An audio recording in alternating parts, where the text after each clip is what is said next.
Cette femme est en train d'assembler un fusil de précision. Que ce soit les gestes ou la rapidité, toute la manipulation est exécutée avec fluidité. Cependant, c'est précisément cette maîtrise technique qui fait comprendre à Jacques que cette femme n'est pas ordinaire. Si ses soupçons sont fondés, elle est comme lui une tueuse professionnelle. Ensuite, tous deux se rendent dans un terrain vague. Jenny place la cible à 100 mètres de distance, puis saisit le fusil de précision et engage une cartouche. Elle est épaulée et vise, tire 3 coups consécutifs.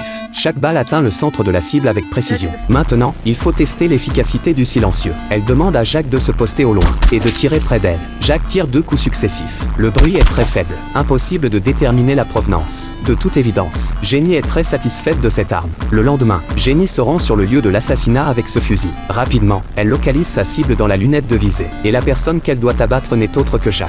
À cet instant, Jacques bavarde avec sa petite amie. Ils rêvent ensemble de leur avenir. Mais soudain, un coup de feu retentit. Jenny s'effondre sur le coup, entendant la détonation. Jacques presse le danger. Il demande à sa petite amie d'aller l'attendre au lieu habituel, tandis qu'il se précipite vers l'église.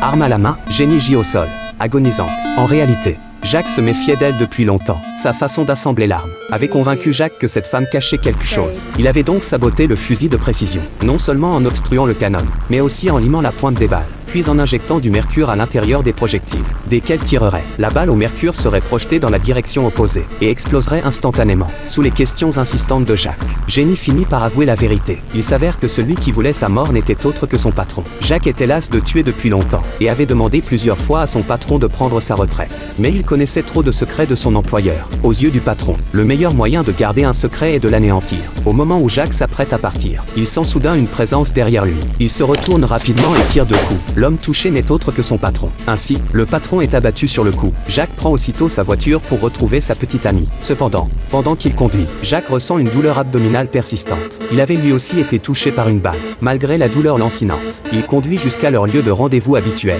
Quand il aperçoit sa petite amie, Jacques comprend enfin qu'un tueur ne mérite pas d'avoir une vie heureuse.